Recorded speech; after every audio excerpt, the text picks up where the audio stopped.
Thank you so much for coming and spending a few minutes with us today. We really appreciate it. This will be going out to the Young Professionals Network, part of the Chamber, but obviously aiming at the younger demographic of the Chamber. And if you could, just tell us your name and the district you're running. Okay. I'm Bill White, running for the 129th District, State Representative. Great. How did you get into this race? Well, as I mentioned earlier, before we started, I teach. At McCullough Catholic High School, I teach government. I teach history, economics. I've always been involved in politics from an academic point of view. A master's degree from the University of Chicago in Soviet Area Studies, BAs in history. So politics is something I've followed. I haven't been involved on the grassroots level of anybody's campaign. We've, of course, contributed financially. I'm a lifelong Republican. And when this election came up, Ron Richard term limiting out, I just felt that it was very important that we have true Republican representation for our district. The constituents in this district are my neighbors, my friends, and I've lived here for 18 years, and I share their values, and I wanted to make sure that those values are properly represented in Jeff City.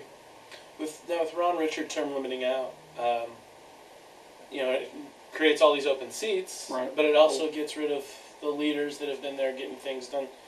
How do you like that system? Term limits are valuable. I like term limits. Ron, again, his expertise, his contribution to the state doesn't stop. He's running unopposed now for the state senate, so he's in, basically. Right. But I think it's good to have new blood come in. One of our, you don't have term limits, of course, in D.C. You have people that can stay there for a very long time. I think it becomes more difficult to keep in touch with your constituency. And term limits allow a change. If you do something for 8 years, I was a Boy Scout leader. I was involved from Cub Scouts on up through, the District Commissioner Executive Committee. I, after so many years, realized that, I wasn't taking, it was harder and harder for me to take the boys out every month, like you should do a good Scout program.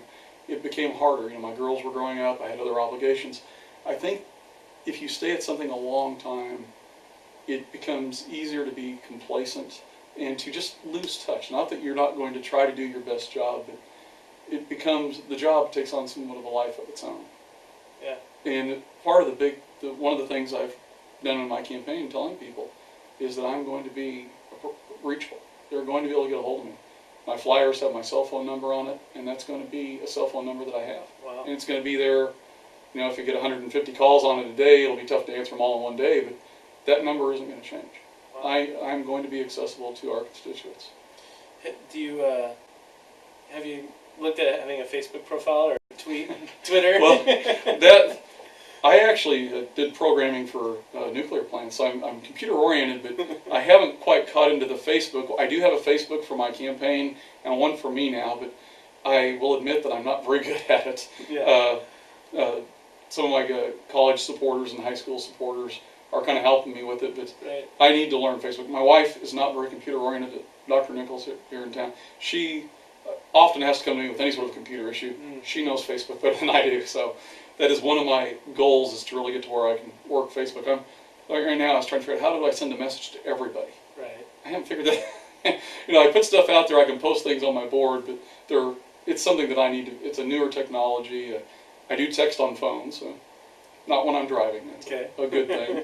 But Twitter, I have not even looked at. I've had a lot of people say Twitter that's the one thing that you only get like 200 letters 140 or something. characters. 140 characters. That includes spaces. And includes spaces, so I'm going to master Facebook before we progress to Twitter. Okay. So I'm a little behind on the Facebook. No, that's great. So being state, we can't print our own money. Right. So if we need money, there's two options. You can raise taxes, or you can cut, what we're offering services, different programs. Yeah. How do you, when you're facing tough decisions like that, how do you base those decisions? How do you figure them out? Well, all of us that are going up there this time, no matter which one of us it is going to be dealing with probably $1 billion deficit. That is going to be cuts. I did bring my flyers. I don't know if you guys had a chance to look at them ahead of time to see what my points are. One of them is no taxes increase. We are in a recession. The way to pull yourself out of a recession is not to increase taxes. you know, we have to deal with the spending side of it. It's a dual side. We have a constitutional amendment in our state that requires we balance the budget. Raising taxes would be just, you know, a death knell for any economic recovery. We have a very small one going on. The businesses that I've talked to are starting to see, getting a little bit of breathing room. They're seeing a little bit of light at the end of the tunnel. Depending on what happens out of DC, that may or may not stay. But if we were to do a tax increase, that would go away, in my own opinion. So I think we have to look at spending. Those programs that are out there, you know, half the legislature thought at one time or another those were good programs. Everything out there was passed by a majority of the legislature, signed in by either a Republican or Democratic governor. We've got to go through and look at those. This is a difficult time. One of the things I think I bring to the table, I have a lot of life experiences. I've mentioned I'm a veteran. I've done work. I've had my own small business. I've worked in a large corporation. I've done a tremendous amount of community service in this community. I'm very involved in it. I understand what our people in our district are going through.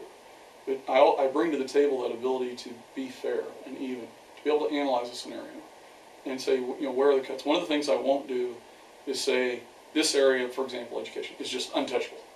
I don't think that any legislature can go up there and say this area is just, you know, sacred cow, no touching. You can't do that. When you've got to cut $1 billion, you've got to be flexible. Now, those areas, one of my areas that I think is very important is protecting the elements of society that can't respond, or that can respond the least well to this recession, our crisis, and that is our seniors and our very young, especially those young that have been taken into state care. I've dealt a lot with those kids in my law practice, doing guardian ad litem, things like that. Those areas, you know, the state has a responsibility to those. I've been asked about that. In the old days, when there was a problem, you relied on your church, or maybe you relied on your family, or your community. Well, our community is different than it was 100 years ago. Your relatives probably don't live in Joplin. Mine don't live in Joplin. I mean, you live all over the nation. Community has really become the state level now, so I feel the state does have a responsibility. It isn't the city of Joplin has a more difficult time, and the population getting an identity to say to deal with the homeless scenario.